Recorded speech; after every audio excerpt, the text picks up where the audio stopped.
Uy, grabe. Napakasarap talagang maglaro ngayon dito sa may playground. Solong-solo ko yung playground. Walang nangiistorbo sa akin dito. Saka wala nang buburog sa akin ng mga kalaro. Ayos. Pero teka, boring din pala maglaro mag-isa. Nasaan kaya yung iba nating mga taropa? Bakit wala sila dito sa may playground? Ang sarap-sarap pa naman ngayon dito. Sunday na Sunday. Parang ayaw nilang maglaro ah. Pero yamon na nga.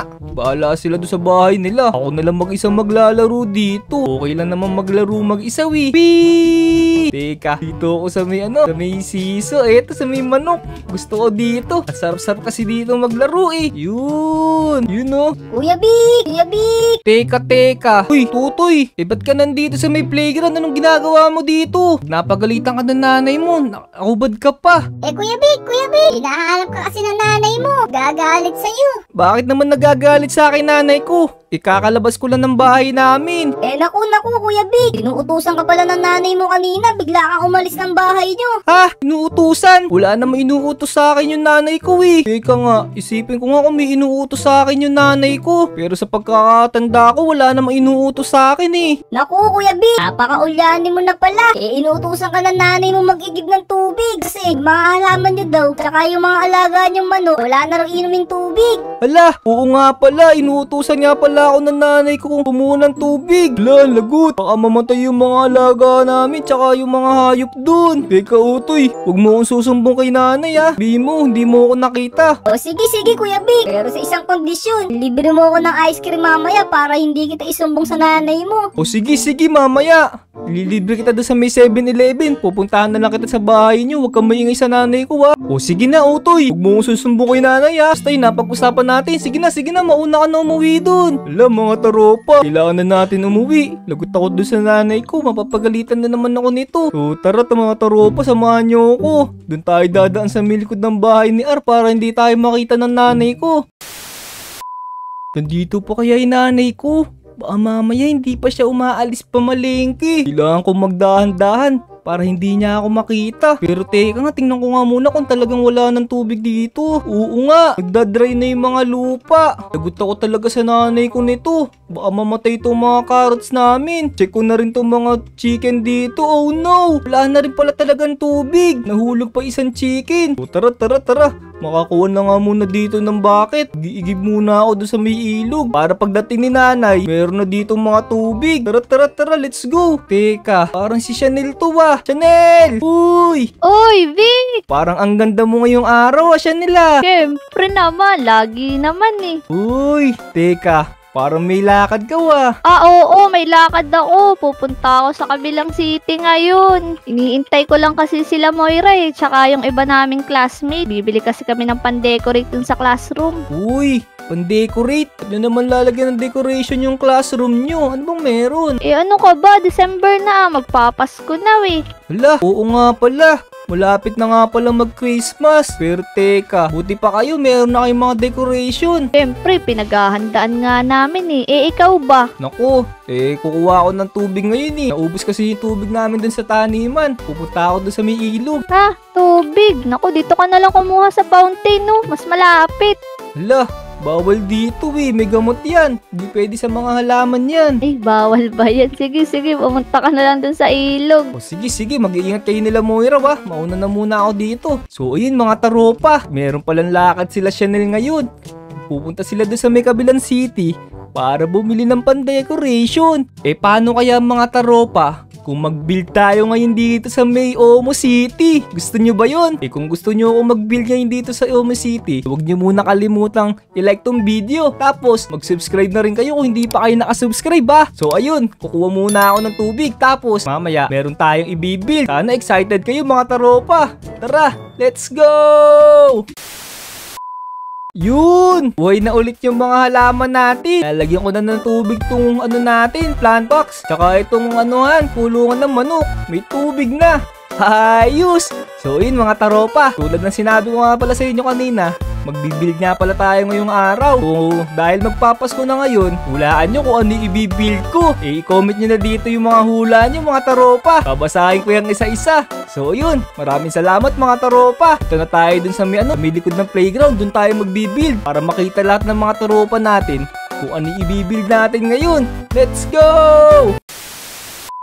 So eto na mga taropa, nandito na tayo ngayon sa may likod ng playground. So ang bibil nga pala natin ngayon, igagawa ako dito ng giant statue ni Santa Claus. Yan, tamang-tama to, magki-Christmas na. Pero bago ko simulan yung pagbibuild na yun mga taropa, make sure na naka-like na kayo dito sa video tsaka naka-subscribe na rin kayo para masaya ako. So ayun, maraming salamat sa mga nag-like tsaka sa nag-subscribe. So ayan, meron nga pala tayong 30 minutes na creative time para gawin natin yung statue na yun. So in 3, 2, 1, taran!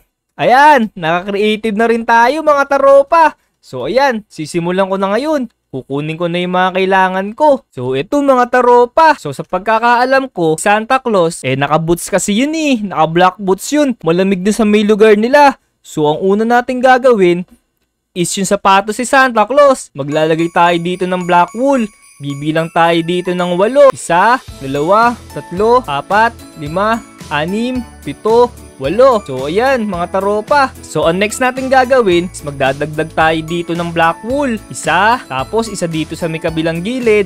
Tapos, maglalagay tayo dito ng 2 gray wool. Yan, 2. Oops. Yan. Tapos, dito sa may gitna, lalagyan natin dito ng another na black wool. Yan. Pagkatapos, maglalagay din tayo dito ng light gray wool. 8 din to mga taropa. 1, 2, 3, 4, 5, 6, 7, 8. Yan. Ganun din ang gagawin natin. Maglalagay din tayo dito ng 8 white wool. Yan. Ito na yung magiging ano ni Santa Ayan. Ito na yung sapatos niya, yung kulay black. Tapos ang gagawin naman natin dito, maglalagay tayo dito ng ng red wool pataas. Siguro mga 8 blocks yan. 1, 2, 3, 4, 5, 6, 7, 8. Yan. Ganun din yung gagawin natin dun sa may kabilang side. Ayan, ganyan siya kataas. Tapos, syempre, lalagyan din natin to ng red para magmukhang pants ni Santa Claus na to. Yan, lagyan lang natin to mga taropa Ayan, ayun na yung pants ni Santa Claus. So, sa ibabaw ng pants ni Santa Claus, pagkakaalam ko, meron niya palang design dun. Parang merong white na parang may feather dun. Ewan ko kung feather ba yun or parang parang tela. Saka may sinturon niya pala si Santa Claus. So, ang gagawin natin ngayon is maglalagay tayo dito ng 8 light gray wool ulit dito mga taropa. Sa ibabaw naman nitong light gray wool, maglalagay tayo dito ng white wool ulit. Yan. Katapos dito, maglalagay tayo dito ng 3 black wool. 1, 2, 3. Tapos, maglalagay din tayo dito. 1, 2, 3. Sa center naman ito, lalagyan natin dito ng yellow wool. Yan. Parang ayun na yung sintur ni Santa Claus So, sa taas naman itong black wool na to, maglalagay tayo dito ng 4 na red wool. 1, 2, 3, 4. Ay, mali. Ayan, dito, mali. Mali na lagyan natin. Tapos nyan, maglalagay naman tayo dito ng 2 white wool ulit. Parang ito yung pinaka-design nung sa ni Santa Claus sa may damit niya. Yan. Pagkatapos, lagyan natin ulit dito ng 2 red wool. So, dito sa may ibabaw, maglalagay tayo ulit ng red wool. Pero ang ilalagay natin ngayon mga taropa is 5 5 yung ilalagay natin. 1, 2, 3, 4, 5. Yan. Tapos, maglalagay tayo dito ng 1 white wool. Tapos, another red wool ulit dito Yun. Unti-unti nabubuo na natin yung damit ni Santa. Sa taas naman nito mga taropa, maglalagay ulit tayo ng 4 na red wool. 1, 2, 3, 4. Yan. Tapos maglalagay tayo dito ng 1 yellow wool. Tapos, white wool ulit. Yan. Tsaka natin lalagyan ng 2 ulit na red wool. Nice. Ayos, gumaganda na siya. So, pagkatapos nito mga taropa, lalagyan na naman tayo 5 red wool. Yan. Ito kasi yung design ng damit ni Santa kaya tinuturo ko isa-isa mga taropa. Sana nasusundan niyo yung mga sinasabi ko Sana hindi kayo nalilito. So yun mga taropa, kinakabahan kasi ako mag-build Sana nasusundan niyo yung ginagawa ko. So ayan, ang lalagay naman natin dito, maglalagay ulit tayo dito ng white wool. Ayan, saka 2 red wool ulit. Yan. Malapit na tayo dun sa may taas. Malapit na tayo sa may bandang mukha ni Santa. Pero bago natin idiretso dun sa may ulo ni Santa, ilagyan muna natin ng kamay si Santa. So ito naman ang gagawin natin. Dito muna tayo sa may right hand ni Santa. Gagawin lang natin dito, sa may tapat dito ng light gray wool, maglalagay tayo dito ng 3 blocks of black wool. 1, 2, 3. Yan. Sa ibabaw naman nito, maglalagay naman tayo ulit ng light gray wool dito. 3 rin. 1, 2, 3. Tapos, sa may itaas naman ito, lalagyan naman natin ng tatlong white wool. 1, 2, 3. So, ayun. Sana nasundan nyo. Ganon din ang gagawin natin dito sa may kabila, O, tara, lagyan na nga muna natin. 1, 2, 3. Tapos, 1, 2, 3. 1, 2, 3. So, ang next step naman nito is maglalagay tayo dito ng red wool. Ayan, papantay lang natin dito. Ayun guys, meron ng paa si Santa tsaka meron ng kamay. Ulo na lang yung kulang. So, bago natin idiretso doon sa may bandang ulo niya, ayan kung makikita nyo, payat lang yung statue natin. Ang gagawin naman natin dito ngayon, maglalagay tayo dito ng black wool. 3 blocks lang mga taropa, 1, 2, 3. Yan. Kukonek lang natin siya dito para magmukha talaga siyang tao. So, ang next na gagawin natin mga taropa, maglalagay tayo dito ng black wool. Ayan just like that. Yan. Tapos, gagayahin natin to. Maglalagay lang din tayo ng light gray wool dito. Nice. Mukha na to talagang Santa pag harap natin. So, ang next natin gagawin, ipapantay naman natin dito sa may pants ni Santa. Maglalagay lang tayo dito ng red wool. Ayan. Dito lang mga taropa, sa may tapat lang nito. So, ayan. Meron na tayong dito, parang pants ni Santa Claus. Ang gagawin naman natin, pupunuin lang natin to ng red wool ulit. So, ayun mga taropa, mukha nang merong pants sa likod si Santa, Ang next naman natin gagawin is yung damit. Kailangan din natin to ipantay dito. Ayan, nagkuha na natin yung likod ni Santa. Ayos! Ang gagawin naman natin ngayon is maglalagay tayo ulit ng red wool dito. Yan, papantay natin ulit dito mga taropa. Yun, nice. Meron na din tayo ditong damit ni Santa sa likod. Ang gagawin naman natin is gagayahin natin tong braso ni Santa. Maglalagay tayo ulit dito ng 3 white wool. Yan. Tapos, 3 light gray wool.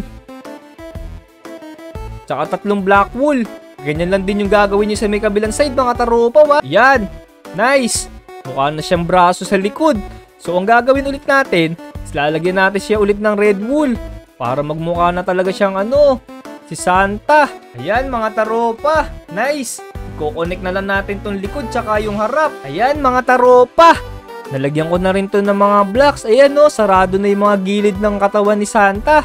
Mukha na talaga siyang Santa Claus. So, ang next naman natin gagawin, doon naman tayo sa may bandang itaas. So, ang gagawin naman natin dito, magbibilang tayo ng 1, 2, 3. Ayan. Sasaraduhan natin din dito. Lalagyan natin ng red wool. Ganun din yung gagawin natin sa kabila. 1, 2, 3. Yan. Ang gagawin naman natin dito ngayon is yung parang beard ni Santa. Yung balbas niya. Maglalagay tayo dito ng white wool mga taropa. So dito tayo banda maglagay. Ayan mga taropa. Maglalagay tayo dito ng another 8 na white wool. Tapos dito naman sa may labas maglalagdag tayo ng another 2. 1, 2. Ito rin sa may kabilang side 1, 2. Tapos i-connect natin yan dito mga taropa. Para mas mukhang realistic yung beard ni Santa. Yan. Nice. Yun mukha na may balbas si Santa dito. So para naman sa mukha ni Santa, lalagay tayo dito ng 1, 2, 3. Ayan. 3 white wool. Tapos 2 black wool dito. 1, 2. Tapos another 3 na white wool.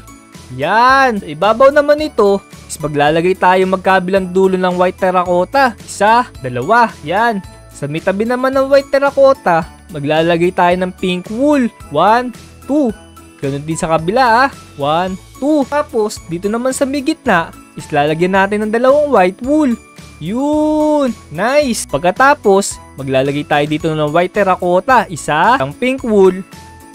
1 black wool. Tapos, white terracotta ulit mga taropa. 2 naman dito sa may gitna. Tapos, 1 ulit na black wool, 1 pink wool, saka white terracotta ulit. Yan. May taas naman nito. Lalagyan natin ng kilay si Santa. Maglagay tayo dito ng light gray wool. Yan. Ito na yung kilay ni Santa. So, ayan mga taropa. Ayun na may mukha na si Santa. Pero ang gagawin naman natin dito, maglalagay tayo dito ulit ng 8 blocks of white wool. 1, 2, 3, 4, 5, 6, 7, 8. Ayan. Ito na yung magiging parang ni Santa. Parang parang Santa hat. So, ayan. Para naman sa may sombrero ni Santa, maglalagay tayo dito magkabilang gilid ng 2 blocks ng red wool. Pataas. 1, 2. Ganun din dito sa may kabila. Tapos, Kukonek natin yan dito sa magkabilang dulo. Ayan, nice. Mukha na talaga nakasombrelo si Santa. Ang gagawin naman natin ngayon dito is yung sa may likod ng ulo niya. Lalagyan natin dito ng mga white wool. Sasaraduhan natin to Yan. Pagkatapos, maglalagay naman tayo dito ng another na red wool. Another 2 blocks dito mga taropa 1, 2. Ayan, sa magkabilang gilid. Tapos, ikokonek ulit natin yan. Yan. Para mukha talaga siya nakasombrelo kahit tingnan natin sa may likod. So, dito naman sa may gilid, is de-designan natin yung gilid ng mukha ni Santa. Lalagyan muna natin dito ng ng red wool. Yan. Ganun din gagawin nyo sa may kabilang side mga taropa. Ayan, nice. Mukha na siya talagang ulo. Ang gagawin naman natin is de-designan natin tong gilid. Para mukha talaga siyang mukha ni Santa Claus. So, ang una nating gagawin is maglalagay tayo dito ng dalawang white wool. Ayan. Tapos, white terracotta. Yan. 3 white terracotta mga taropa Kasi isang light gray wool dito. Sa may taas naman nito, lalagay tayo ulit dito ng 2 white wool. So, dito naman sa may taas, is lalagyan na natin dito ng 4 na white terracotta. 1, 2, 3, 4. Ayan. Dito sa may baba, meron ditong isang gray wool Pero dito naman sa may pangalawang layer, wala ditong walang light gray wool. Katapos, sa may ibabaw naman nito, lalagay tayo dito ng isang red wool. Tapos, 2 white wool. Saka white terracotta ulit. Ayan. Pagkatapos, maglalagay naman tayo dito ng 3 red wool. 1, 2, 3. Katapos, 2 white wool 1, 2. Ayan. Saka isang white terracotta ulit. Yan. Dito naman sa may ibabaw ng white terracotta, is maglalagay tayo ng isang white wool. Tapos, pupunuin natin dito ng ng red wool. Ayan. Yan na yung magiging design ng gilid ng ulo ni Santa. Ayun. Mukha na talaga siya Santa Claus sa may gilid. So, sa may kabilang side mga taropa, isundan nyo lang yung pattern na yun. So, ayan mga taropa. Nagaya ko na yung kabilang side. Pantay na siya magkamuka. So, ang final lang natin gagawin is yung Santa hat. Yan. Ganito lang siguro gagawin natin. Saraduhan lang natin ito na isa pang block. Tapos, gumawa tayo dito ng another blocks pa. Ayan. Saraduhan ulit natin. Ito na kasi magiging design ng Santa hat. Yan, magmumukha kasi siyang parang nakataas sa ulo Iba kasi, yung Santa hat is parang nakataas. Yun. Ganito lang siguro gagawin natin. Sundan nyo na lang yung ginagawa ko mga taropa para sa design ng Santa hat natin. Pagkatapos, alam ko na, magdagdag pa tayo siguro dito na isa pantaas. Yan. Nice. Mukha na talaga siyang Santa hat. Dito na tayo sa may bandang dulo. Yan. Tapos dito, dagdag tayo dito ng 2 blocks ulit. 1, 2. Tapos dito sa may gilid, 1, 2 ulit. Tapos sa may taas, 1, 2. Yan. Tapos dito sa may baba, lagyan natin dito ng black terracotta. Para kunwari, nakalawit tong Santa hat. Yan. Pwede na siguro yan. Pero teka mga taropa, para nga pala dito sa may beard ni Santa, is magdagdag tayo dito. Yan. Dagdagan natin. Para mas makapal talaga yung beard niya. Ho, ho, ho, ho. So, ito na mga taropa.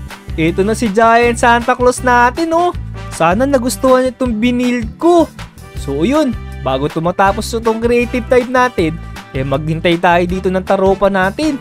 Baka sakali may mapadaan dito at mapansin itong ginawa natin. So, ayan. Wait lang mga taropa, Yun, Moira, ganda nang nabili nating pang decor. Oo nga, bagay na bagay sa Pasko. Uy, teka. Parang si Chanel yun tsaka si Moira Teka, magulatin natin. Magtago tayo dito sa may likod. Magugulat sigurado yun. Makikita nila si Santa. Teka lang, Moira. Para may kakaiba dito, Tingnan mo yun, Uy, oo nga. Laki ni Santa Claus. Sino kaya may gawa niyan? Ang laki, ang ganda. Uy, mukhang nakita na nila si Santa. Teka, hintayin natin sila makalapit dito sa baba. Tas bubulagain natin sila. Tara, puntahan natin. Tara, lapitan natin. Ganda nito, angas, Ang laki. Wow! Uy, mga taropa! Uy! Ala, Uy! si Vic pala to. Ano ginagawa mo dito? Binabantayan ko itong malaking Santa. Baka may kumuha, Naku, ba't mo naman to binabantayan, Vic? Ikaw ba nag-build neto? Oo, ako nag-build nito. Teka. Dahil nandyan na lang kayong dalawa, tatanungin ko kayong dalawa, i-rate nyo tong Santa Claus na binil ko. Para sa akin, 10 out of 10 to. Uy, sa'yo, Chanel. Siguro 1,000 out of 1,000. Ganda ang laki kasi Uy! Mukhang nagustuhan ng dalawa na to. Dahil malapit na kasi magpasko kaya gumawa ako ng giant Santa Claus eh. Wow, kaya pala maganda kung may Christmas tree din, no? Eh malay nyo, may gumawa dito malapit kay Santa ng Christmas tree, di ba? Kaya nga. So yun mga taropa, dito na lang muna yan. Wala naman sigurong kukuha niyan dito. Oo nga, wala namang kukuha niyan. Laki-laki niyan, no? Bigat kaya niyan. So tara, uwi na muna ako. Napagod ako kabibuild yan eh. Kanina pa ako nandito umaga. Uy, sipag mo naman, Vic. Siyempre. Tara, Uwi uwi na na din muna ako. tayo. Let's go! Let's go! Let's go!